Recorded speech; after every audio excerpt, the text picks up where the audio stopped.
everybody. Welcome to iCast Guidance, your weekly Dungeons and Dragons and TTRPG podcast, where every week Rich, Garret, and I pick up a subject around the culture of gaming and discuss it with you. So, without further ado, sharpen up those daggers. We're going to get started right now.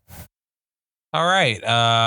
Welcome to iCast Guidance. I know you guys missed me last week. Hi, it's Richard Frohman, the gleaming star of this podcast. And today we're talking about villains. Todd and Garret, my sidekicks. How are we feeling today? What better person to open us up for a villain conversation than you with that statement? Nicely done. Wow. Are you the ultimate villain today? Always. We did miss you last week. Stop it. I missed you. Yeah. Missed you. I was busy doing a show. I was in a theatrical production. Which is awesome. By the way, I heard it went really well. It went very well. Sorry, I didn't come see it. That's all right. I'm only going to hold it against you forever. Yeah, he already held it against me. Were there any villains in your production? I think I may have been the closest thing to the villain. Gotcha. There we go. It happens. That's perfect. You know, typecasting. You know, I know we wanted to start this thing off with talking about our favorite villains. And sometimes I think our favorite villains are the ones that we somehow kind of see ourselves in. So knowing that you were possibly the villain in that, kind of, you know, maybe I should have come and seen it. Yeah, I think you should have. You know? Yeah. What are our favorite villains? Like, I've got a few up my sleeve for this. There's a couple I kept thinking about while we were doing the research for this. I mean, like, I feel like there's something going on where I'm like a chronic defender and whatever. What's that word when you like? I don't fucking care, actually. I'm a chronic defender of bad characters or that do bad things because bad things were done to them. Right? Right? Love those characters. First one I'm going to throw out that we're going to talk about. Okay. You guys ever seen The Walking Dead? Yes. I was a Shane defender. I like Shane. Oh. Really? Yeah. Shane defender. I get it. I get where he was coming from. You know, I think also he was right, because if we look at it, he was just as ruthless enough as he needed to be. Rick became Shane later on. Well, I think that any good villain has a sort of evolutionary trajectory, right? Mm-hmm. So I think that when we see people going down the path, or we see other people going down the path that the villain went down, yeah, for sure, that's going to make it much more interesting. Mm-hmm. All right, so you're a defender of Shane. Fine, that's okay. I don't necessarily know if my favorite villains are people I defend. They might be people that I love to hate. No, for sure. Ooh. Nice one, villain. I know. It's wow. And when I say defender, I mean, like, I know they're a shitty person, but I like justifying some of their actions. Okay. You know, I'll buy that. I'll buy that. Garret, you got a favorite villain? I mean, it's basic. It's kind of basic. It doesn't have, you know, the principles of Shane from The Walking Dead, but I grew up with Harry Potter, and I would say Voldemort. Just, you know, the constant reoccurring and just, you think he's gone, keeps coming back, keeps coming back kind of thing. I don't know. I grew up on that. And I think, you know, we were talking about what we're going to talk about in this podcast. And one of the things that I like about a D&D villain is a reoccurring. So I think it kind of links together like that. Well, actually, there's something interesting happening with both of your villains, because Rich, your villain, you're talking about bad things happen. They do bad things because bad things were done to them. Well, there's a complexity there in the backstory. You're talking about this constant, you know, return of, and there's a power thing there, right? And so that's kind of an ominous power. And I think mine, if I go to mine, there's a third facet here. And there's probably many more facets than this, but these, ironically, were the three facets that I kept thinking of in when we talk about creating villains. My favorite villain is Hannibal Lecter. Absolutely. Yeah, that makes sense. Because why? No, he's a phenomenal villain. Oh, I thought maybe that one of the best of all time. It made sense that it was mine. No, the reason I love Hannibal Lecter as a villain is because you like him. Like, I love Hannibal Lecter. And there are moments even though he is an absolutely vicious killer. Like, if you look at Hannibal Lecter in Silence of the Lambs, for example, What happens in that is, number one, Hannibal functions like a mentor to Agent Starling, right? She's trying to figure out this case and he's talking to her, all the while still having the mystique and the badassness of his sort of evilness. But then later, through all of his little bits of mentorship and humor, and he's almost like a father to her on some level. When he does, spoiler alert, when he does escape and he bites the face off that one guard, you're like, yeah, that's okay. It's like, I like this. You're like, guy. I get it. I get it. Yeah. I get why he's eating the face off of a guard. It's like, holy shit. So it's crazy how they make you care for that character. You really care for the bad guy. And what happens all right, now here's a spoiler alert for Silence of the Lambs. If you have not seen it, I think it's a great movie. You should go watch it, but I'm about to spoil the very, very end. So pause this, turn the volume down, but here comes the ending of Silence of the Lambs. This. Oh, you've never I've seen never it? seen it. Oh, that's your problem. I know. So what happens at the end of that movie? Hannibal Lecter calls from a payphone. He calls Agent Starling to basically check in on her. He wants to know if the lambs have stopped screaming. And they have a friendly conversation. And she wants to know if he's going to turn himself in. And he's like, no, I'm having an old friend for dinner. And he then hangs up the phone and follows the one of the other people into the crowd. And it's sort of like there's this moment of horror. He's going to go eat this guy. But at the same time, it's hilarious. He's like, I'm having an old friend for dinner. It's like, you're kind of rooting for him in a weird way. You're like, go get him. Yeah, you do. Yeah, you do. And so this is a villain that you love, that you kind of love. Yeah. So I like the villains that have a likability factor to them. They're that complex that they can sway even the most moralistically, grounded person. Not that I'm that person, but it's good that way. Well, I have another villain that I like, but not because the same reasons as Hannibal Lecter. It's mainly because I respect what they're doing. And that's got to be Tywin Lannister. Probably one of the smartest people in Game of Thrones. And everything he's doing is for his family's legacy. That's something we can get behind, right? Maybe he's working with the wrong family when it comes to perspectives and who we're supposed to root for, right? But everything he's doing is to preserve the greatness of his house. And he does it better than anybody else in the show. Right. But the thing about Tywin Lannister that really sticks for me is he has wisdom. Mm-hmm. Tywin has the wisdom of age. So he has little tolerance for Joffrey's tantrums. He has little tolerance for the way things are done now. He talks about tradition and how, no, when you want to do this, this is how it's done. And this is funny because when we're going to start talking in a little while about Dungeons and Dragons and TTRPGs, and stat blocks, I think villains need to be stacked in one of three areas. Your good villain is either going to be stacked in wisdom, they're going to be stacked in intelligence, or they're going to be stacked in charisma, or all three, right? So forget strength and dexterity and all that stuff that's going to make a BBEG hard to kill. Make them smart or wise or really, influential, right? I would agree on that. Most villains are going to be either very charismatic or smart. Or, wise. Yeah. What I was wondering is because there's different categories of villains. Does Tywin Lannister fall under the category of they're villains and they feel like they're doing the right thing? I think Tywin 100% believes he's doing the right thing. He thinks that if his family is in power, it's for the betterment of the realm and for the betterment of his family. And he's smart, and the things he does usually work out. Yeah. Well, the other thing about Tywin is he's definitely in the camp of, look, you can't please everybody. In order to succeed, you're going to have to make some enemies. And so he's not afraid to make those enemies, right? So yeah, he's definitely in that camp. He makes some of the harder calls that need to be made. I mean, how many people in the villain world are really in the camp of, I'm evil, I know I'm evil, and I do evil things? That's a really interesting question to see if we can answer. Wait, I'm going to go back. I think Voldemort might fall in that category, which is why I was kind of surprised that you said Voldemort, because he might be the most I'm evil because I want to do evil things. I mean, I kind of agree with you. I mean, the story, he grows to be evil. And is it really He was always evil. Well, is it a reaction to his upbringing? He was an orphan. He was always, Tom Riddle was a fucking bad kid. Yeah. Yeah. I mean, he was always evil. So it's like, and then he grew to power, and he is just.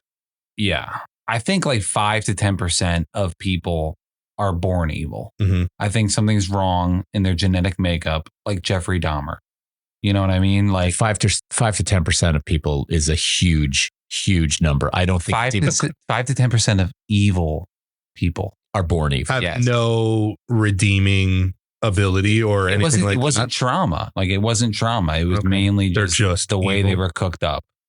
Mm-hmm. And that's scary because that doesn't make a lot of sense to me. All right. So this is a good time for us then to maybe kind of say, all right, before we get into what are the qualities of evil villains or villains in general that we like to bring into our games? What's a villain? Because we're talking about a lot of different things here, right? What defines a villain? And I'm not looking for textbook Webster's dictionary definition here. Like, what do we think makes up a villain? A villain does something against the wishes of your protagonists. That's mainly what a villain does. But if you want to get a little less strict with it, it's a villain does something that is morally bad, morally incomprehensible. I think that's more accurate. I think your first one about going against the wishes of the protagonist, it's sort of like, well, if my protagonist wants 50% off this potion of healing at the provision shop and he won't give it to him, that doesn't make him a villain. In story structure, it does. Like if you're talking about a script. Yeah. Oh, I guess if okay, I understand where you're going with this, but I'm talking about villain with a capital V, right? I think I'm talking about villain on a larger scale. Yeah. And I think the moralistic side of things is where what it really boils down to. Mm-hmm. I think there's a perceptual sort of pie chart here then. It's sort of like, well, if an individual does a thing or is cooking up a deed or is slipping over into the side of things that is evil or dark, then perceptually the pie chart, if a greater slice of the pie than 50% is deemed to be moralistically wrong by the people or just morals in general, then maybe that person is a villain because they're doing mostly bad things. Would that be fair to say? That's fair. I think so. Yeah. All right. So I think it's pretty obvious that we're having a hard time wrapping our head around exactly what the villain is, right? I think the villain does have a distinct presence in the story, first of all, right? This is not commonplace henchmen that we're talking about here. This person has complexity. They probably have backstory.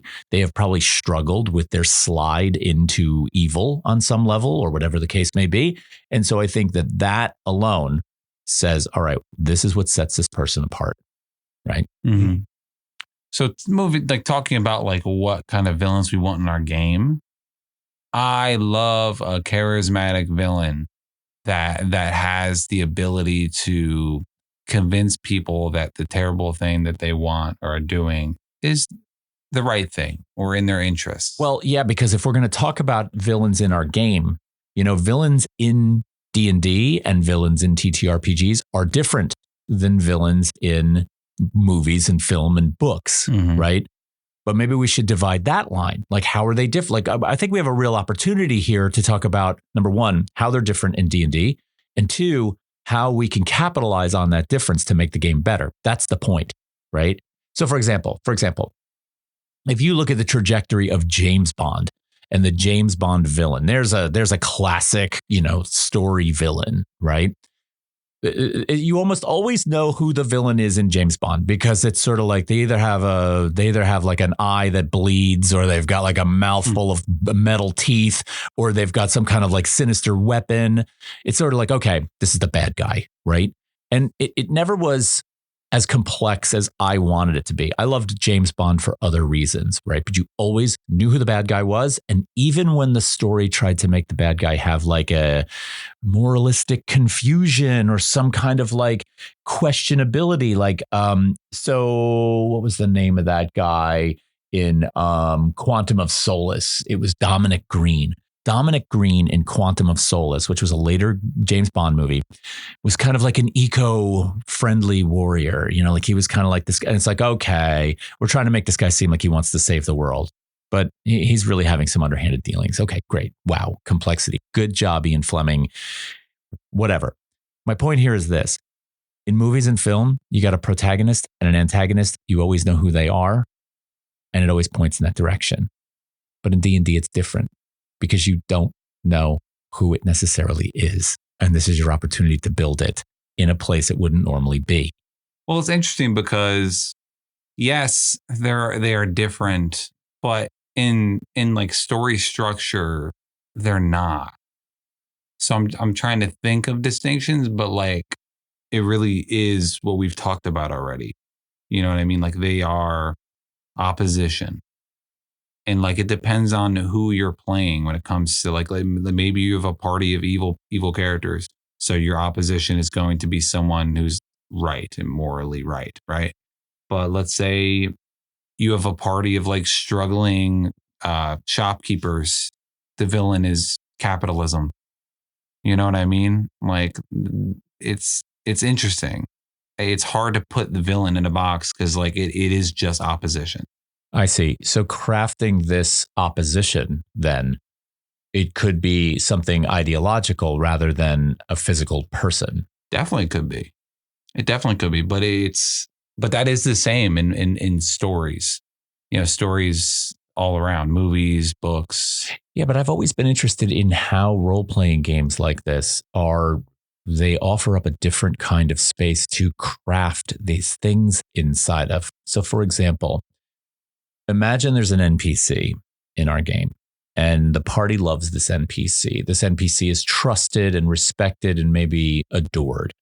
But then one day, the party makes some kind of decision, right? And it's not an obvious decision. They decide that they agree with something the mayor of a town does. And secretly, that NPC did not. And now all of a sudden, they have set in motion a set of dominoes that are falling where the NPC slides off into evil or making a bad decision or strengthening his viewpoints that go against that party. And all of a sudden now someone who was a revered, loved character in the story shifts. And what's interesting about that is it happened organically, unexpectedly, and it's like a flip, right? And I think that there's no space for that to happen in something that is pre-written or scripted like a film or a book. Or if it does, it was pre-written. Whereas in our space, it could happen anywhere. You're wrong. You're wrong. Really? You are wrong. Okay, tell me how I'm wrong. Okay. I'm curious. I like that. Ted Lasso. You ever watch it? No. It's a great show. Okay. Anyway, so there's a character in the first season that was kind of just like a cleanup boy, whatever, like a towel boy for the team. Okay. And he didn't get any respect till Ted got there. Throughout the season, you know, Ted listens to his ideas and realizes he has great insight and kind of gives him a backbone. And then this character becomes like a coach for the team, and people start respecting him and liking wow, he has some good insights on soccer. And then by the end of the first season, he has become a coach on the team. He's one of the 3 coaches. Because that happened in the first season. Organically throughout the second season, there was time to process what had happened in the first season. Ted kind of stops giving him that kind of like coaching and praise and gets distracted dealing with things in his personal life and other things. And he starts feeling unappreciated and a little neglected. And spoiler alert, he ends up kind of switching up on the team and working for another soccer team and kind of betraying the team that Ted, his friend and everybody he had worked with. So there was organic time for that character to grow and change and for the writers to learn from what had happened and kind of be like, all right, this is a natural trajectory. You know what I mean? There is a flip here. But you're saying that the flip happened outside of the screenwriting, that it kind of happened upon reflection of, in other words, I'm wondering how that's how that's genuinely different from what I just said. Well, because when you're writing, it is organic when you're going through that process. Sure. Right? Yeah, no, the creativity flows from like one thing happens, and then when you process that thing, you never know what the next thing could be. You think you know, but that thing can change. Yeah. I think, just listening to the two of you go back and forth kind of, my perspective on this is, kind of going back to the James Bond thing. The James Bond movie is 2 hours long, let's say. You only have so much time to really, incorporate that villain and integrate that villain into the story. And you don't have enough, you can't really bring in a complex backstory to this villain or, the arc of maybe changing the villain to the good guy or something like that. Whereas in a D&D campaign or a longer TV series, you have the ability to work that writing in or that process into the evolving villain or the evolving good guy to bad guy, like you were saying, the NPC. I look at, and we talked about this a little bit before, the podcast. I look at Breaking Bad, like Walter White, just your typical boring chemistry teacher. And then he's faced with an issue in his life and he evolves into this insane villain. He was almost the course of the show. He was almost my favorite villain. Yeah. When you didn't say Walter White, I was like, oh, okay. Yeah. But I think it takes time to really establish a story to a villain. Well, of course. And you have that in our medium of TTRPGs, you have time like no other medium. So it could be the slowest knife possible. Yeah. Right. Yeah. That hurts the most. Well, the twist of events also, which is one of the things we love in storytelling when the unexpected happens, because we all try to think of what's going to come next. Where are we going with this? And then when the twist comes, we're like, oh my God, I didn't see that coming. And that's the thing we really look for.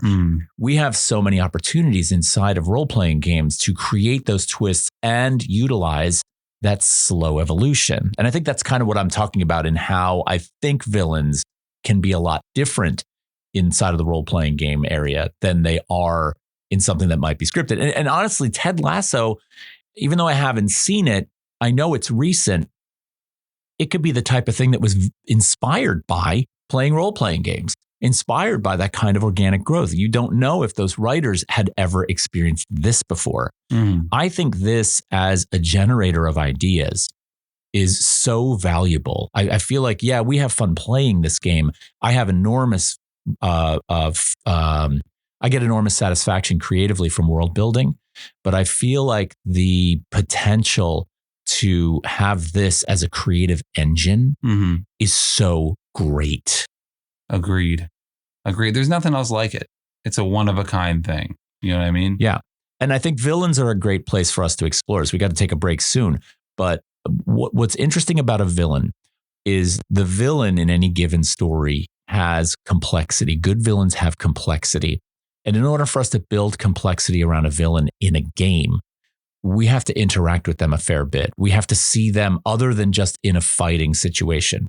And I think that's where it gets kind of interesting. It's like, how do we bring the various nuggets of complexity into our game with these villains? That's where it's at, I think. That's definitely where it's at. Where you have to, consider options here. You don't want to just it to be so clear that we are going to kill this guy.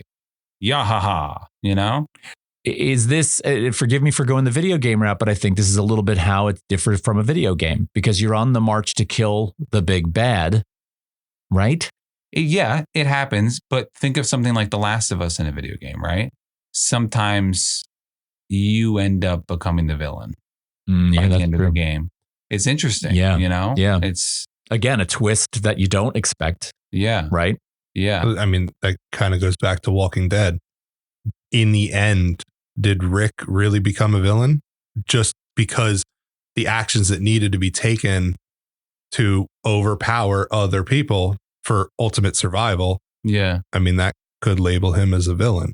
I think if Rick judged himself from the first season, he wouldn't like what he had to become. No. You know what I mean? The progression of that show, I definitely Yeah. I mean, he's living with those decisions, but you can definitely tell if from episode 1 to way down in, he wouldn't like what he became. No, and he's For sure. a wonderful person in a terrible world, and he had to become what he had to become to survive. Yeah, that shows a progression of, he wasn't a villain in the beginning. Yeah. But the actions that he had to take to, protect his family or protect his people in a, look back, type of way, he's a villain. Yeah. Agreed. That's interesting. Yeah. Because the villain of that show is the world and the circumstances of the world and its effects on the morality of people. Yeah. And when it affects them. You know what I mean? It's just like a when, Mhm. not like an if. Yes, there's so many different categories. And I think that's why we struggled with describing what a villain is, because like you're saying that it's the world, you're up against the world and the other people in it. Or you could just have your big bad that's, at the end of the line that you're definitely working towards taking out. Yeah. There's different categories. Rich, I like how you said in Walking Dead, how the villain is the world. Mm-hmm. And they had to do what they had to do inside of that space, and that's how they evolved. That's a really good delineation. I didn't think about this at all in my prep for this, that the villain could be an entity or some kind of ideology or sickness or a sickness. Yeah. If you zoom out, like from a really good spot, right, you can see everything, and even the people that changed quicker and had to adapt quicker, they look like the villains, right? But they are just affected and dealing with this world in their own way. Yeah. Yeah.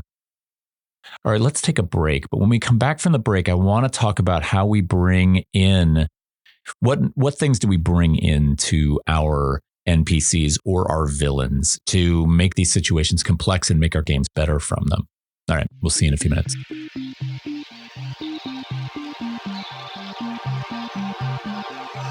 Hey, esteemed listeners. Listen, if you like what we're up to today and you like the content that we produce here at Wither and Bloom Studios and what we talk about on iCast Guidance, today's request is going to be a little bit different.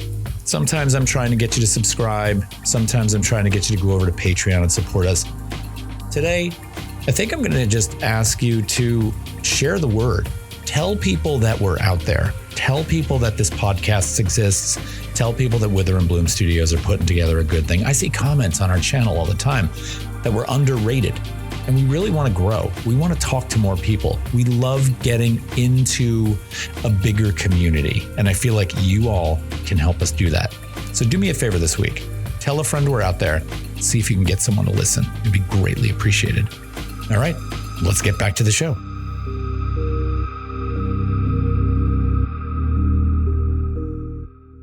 All right, we're back from the break. And Rich, we had a couple of conversations on the break about your most recent video that you posted on Wither and Bloom Studios on YouTube about evil. And I think it's a good time for you to talk about it.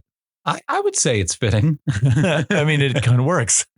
Yeah, I made a video about creating evil characters. And it's kind of like a guide, some pointers to follow when creating such evil characters. And one of the first things that I like to do when creating an evil character is deciding what they do that is deemed evil. An easier way to put that is, what's their brand of evil? What are some different brands of evil you guys can think of at the moment? Well, I mean, one I can think of is this kind of this underlying insanity. Like there is this side to them that clearly you're uncomfortable with. And there's a friendly laughter, maniacal, like the Joker on some level, right? Mm-hmm. But there's something really off about their presence in the room. So I think that's a brand of evil that immediately comes to mind. Okay. What I really, kind of think of and like, and this could be, character or big bad, whatever villain in your game, is that the evil person is thinking they're doing the right thing, like in their mind, that what they're doing, they might know might be like bad. So say you got like this necromancer that is like, all his drive is to get like his love back or something. And he will do anything He will take out towns. He will like destroy people because he is so drawn and motivated to like getting that person in his life back. Yeah, totally. And I think that, you know, makes a reason to be evil. Or I mean, you went through like the first three categories I was going to go through. So like, yeah, like the first category, like what kind of evil are there? It's like, how do people see them? Like what do they do that's evil? Do they steal? Right? Do they burn cities to the ground? Right? And then you go into why do they do what they do? What's the reason? Do they steal because they grew up poor and they never want to be poor again? And they want to like give it back to people or take it for themselves, whatever. There's reasons for these things, but the why is important. Well, and I think this is the best place in our gaming to capitalize on, right? Because at the 30,000 foot level, you see a character doing a thing that is deemed bad. They're stealing, right? And then you have an opportunity to come in a little closer. You see this reason for why they're stealing. Now, by creating a character that is stealing and deemed bad by most people, the party approaches that character as if they're bad. Then they learn that they're doing it for possibly a just reason. They're stealing from somebody who is genuinely evil, or they're stealing to feed their families. Exactly. And you're like, oh, wait a minute. Now all of a sudden I have to reevaluate my judgment, right? Because really the villain is about the judgment of the people around the villain. And so this is a chance for us to like now have us go back and forth and create conflict in the party. Yeah, that's super. That's a great way to look at it and the way you should look at it. And then there's the last part, which is how do they cope with it? Like, what do they tell themselves when they wake up in the morning that makes their actions just, right? Like you said with your thing, they're going to eventually get the love of their life back. And that's worth any price, right? And you could think of it for plenty of reasons. Even if you think of like some religious zealot who is going on a murder spree, they believe they're freeing people from their meaty prisons so that they can transcend to a better life. There's ways people cope with these actions they do. Well, and I think part of the coping part of it probably would be sort of served well by them sort of outwardly talking about the slide too. Like that, and what I mean by the slide is like they're teetering on the edge between what is still moralistically okay and what would just be downright wrong. And how that justification, how they're dealing with it, the coping mechanism is what keeps them right on that edge, right? It's like that. Maybe they do a good thing for every bad thing they do. I don't know, but something along those lines. That's interesting. Yeah.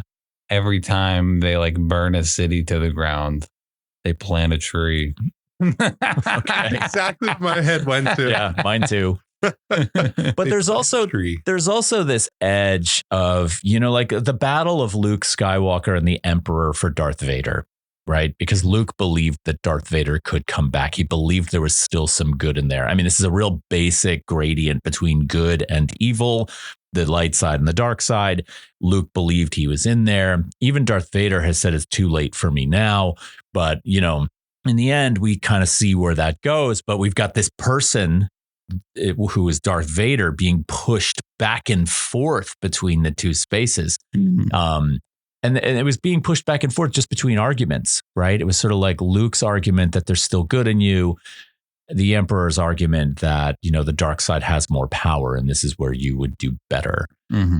So what pushes and pulls this villain back and forth between those two spaces? And it probably is that motivation and the coping mechanism and all of those things. But these are the complexities into the backstory that we should build into these people rather than just leaving them as these simplistic, monolithic, supposed air quoted bad guys. Yeah.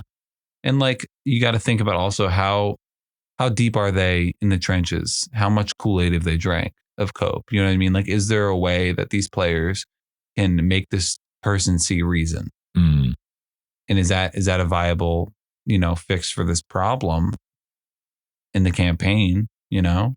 Well, and I think oftentimes as a character, as a party, for example, marches up in level. Like you're going to encounter varying levels of people that have drank the Kool-Aid.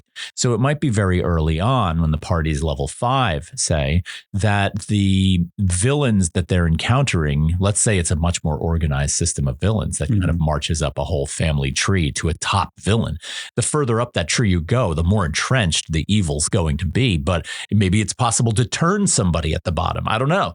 But that could be an interesting way to approach it, where the further into this you get, the worse it's going to get. And they're only going to get more evil and more entrenched.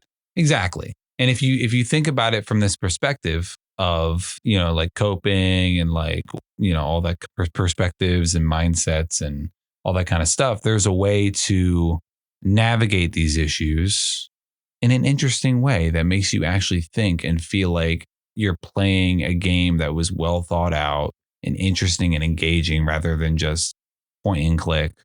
This is your ending. This is how you fix things. Right. You know what I mean? Here's a great example. Can I throw in a little bit of a spoiler about the Curse of Strahd? I mean, not a spoiler. I won't. It's been out a while. I won't spoil Curse of Strahd. I won't spoil it.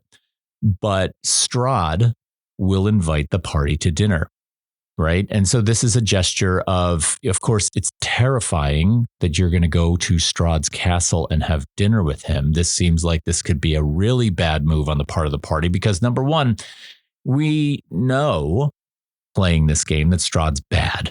And here we go. We're going to walk into his place to have a meal. Mm-hmm.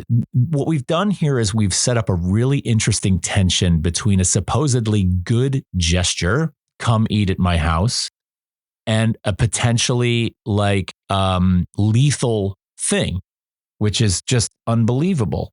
We were talking about Strahd before in preps for this, and being a player in like Strahd's campaign, we played in that campaign, that period of time where he invites you for dinner, you have no chance of, if something goes wrong, there's no way that you can beat this guy. Right. It's, but to see into like his realm and is Strahd playing with you, or is he giving you but that ability to, have your big bad, interact with the party, there's a complexity in that. Well, and that complexity comes from this idea that a good villain might be okay. So a good villain is either going to be completely uninterested in your party because it doesn't see them as a threat at all. And he kind of operates off in the distance and the party has to go to them. Or a better villain, I think, all of a sudden sees potential in the party to say, hey, why don't you come work with me? Right now, all of a sudden, we've got this thing where the party knows they're bad, but the bad guy is like, hey, why don't you come hang out for a little while? I can show you some things. I can reward you. I can give you the keys to the kingdom. Right? The dark side's more powerful than the light side. Yeah. But even so, like going and having that dinner with him and being disarmed, like there's an opportunity for you to come around to their perspective. There's an opportunity for that. You get an insight into the why of that villain. And like, why hasn't this person harmed me yet? Mm-hmm. Maybe they're not as bad as everybody's saying. I definitely had those thoughts when we played Strahd. Yeah. I think this goes back to Todd was bringing it up over there. Having the villain create inter party conflict. Mm-hmm. I know in one of the recent campaigns that we're playing, the big bad at the time or whatever, we kept interacting with him. Mm-hmm. In the beginning, he wipes out one of our party members, but then brings that party member back to life. So it's like, okay, is this guy bad? Is he good? And then you find out that he is running this organization that is trying to change the world. And now the inner party conflict is, well, do we side with him, or is he doing the right thing or the wrong thing? And the complexity in this is, I think, what makes a good villain. You don't know what direction it's pulling the party left and right. It's unclear. Yeah, it's unclear. And I think that just builds on the story in a game.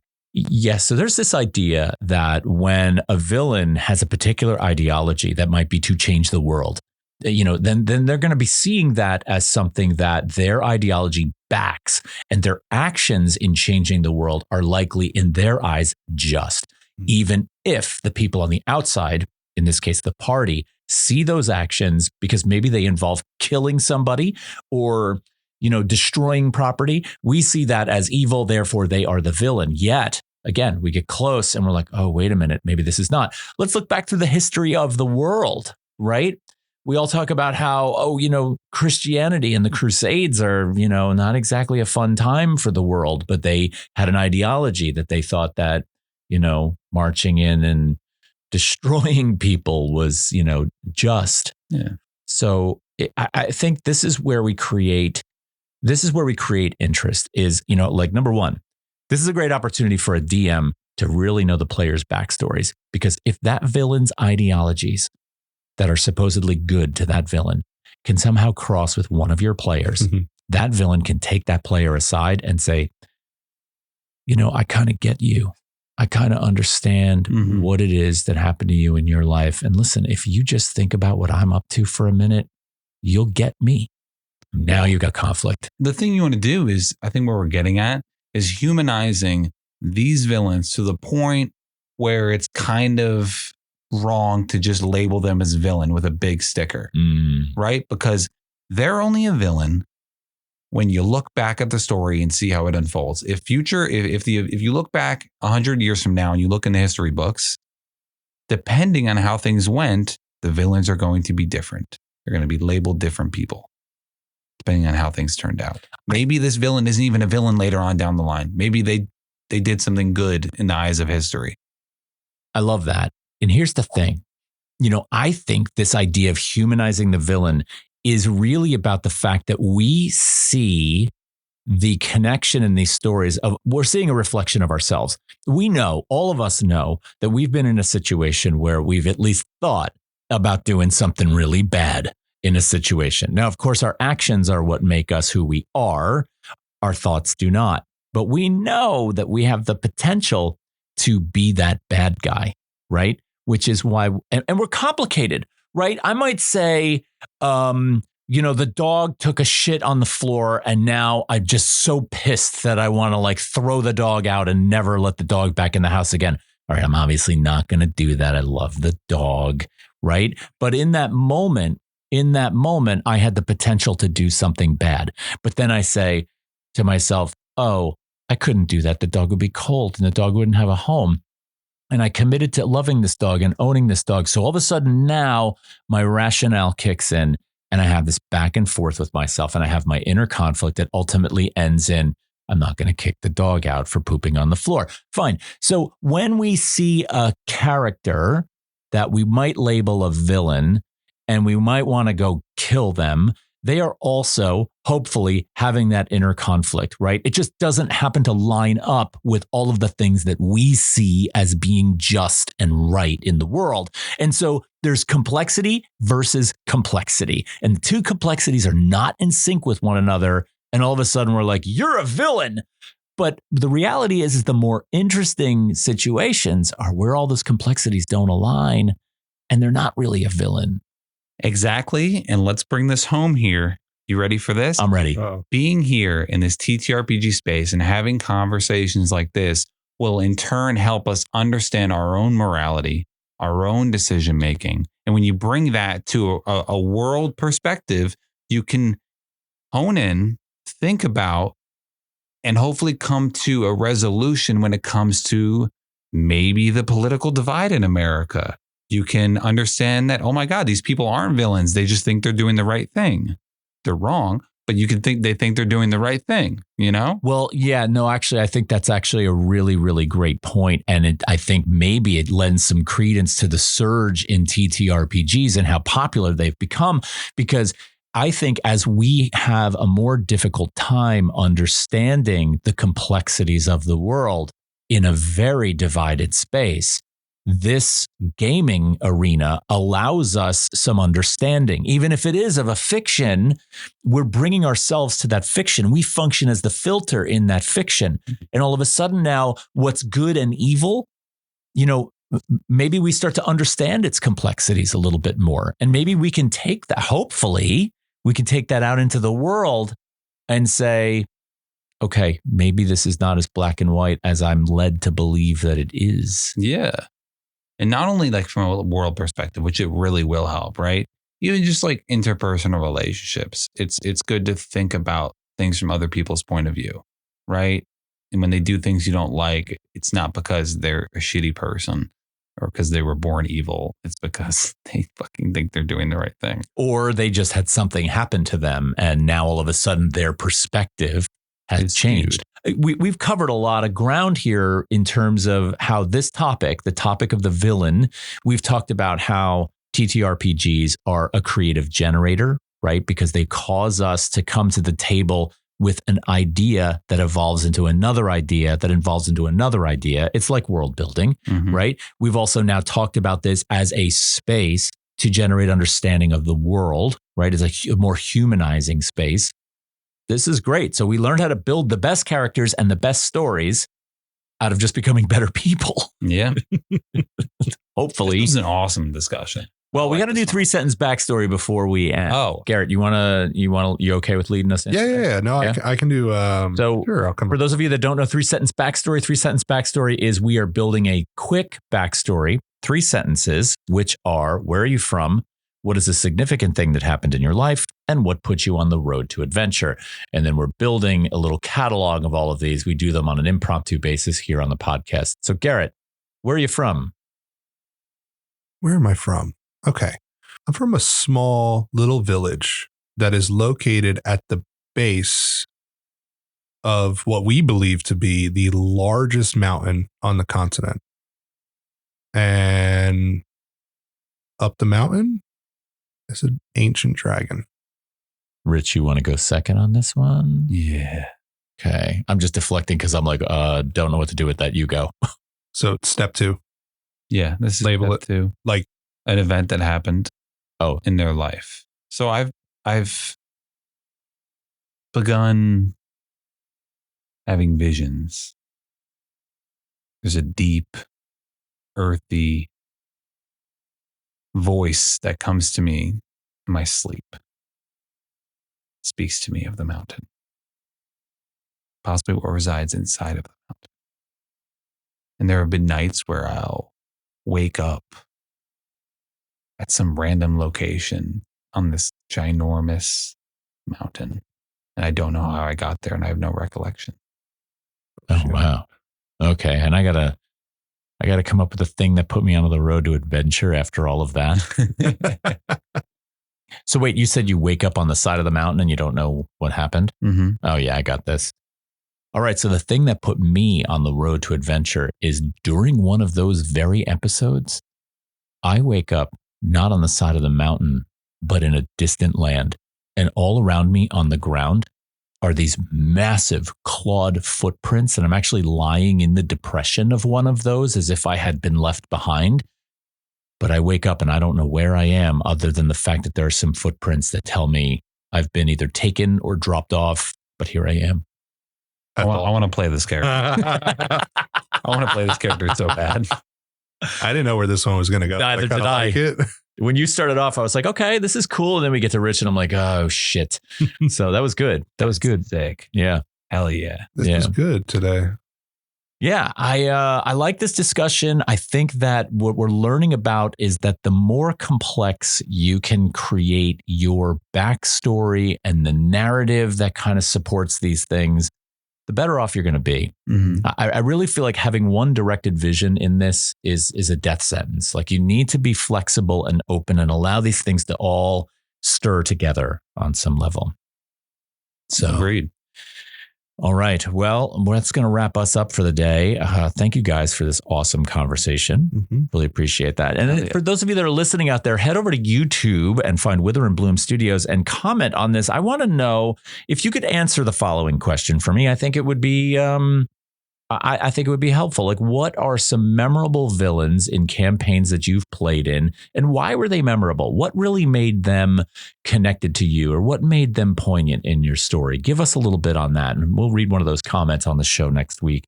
In the meantime, All of you, stay safe out there. Come and see us live on YouTube on Tuesday nights. We got some cool stuff going on. We will talk to you soon. Have a good day, you guys. Peace. All right, everybody. Thank you for listening to iCast Guidance. iCast Guidance is produced by Todd Lambrix, Garret Brennan, and Rich Frohman. We drop this podcast every week, and we are looking forward to having you hang out for more. Don't forget to head on over to Wither and Bloom Studios on YouTube, follow our channel, and definitely comment on what you see there. We will probably read those on this show. Thanks again for listening. We look forward to next time.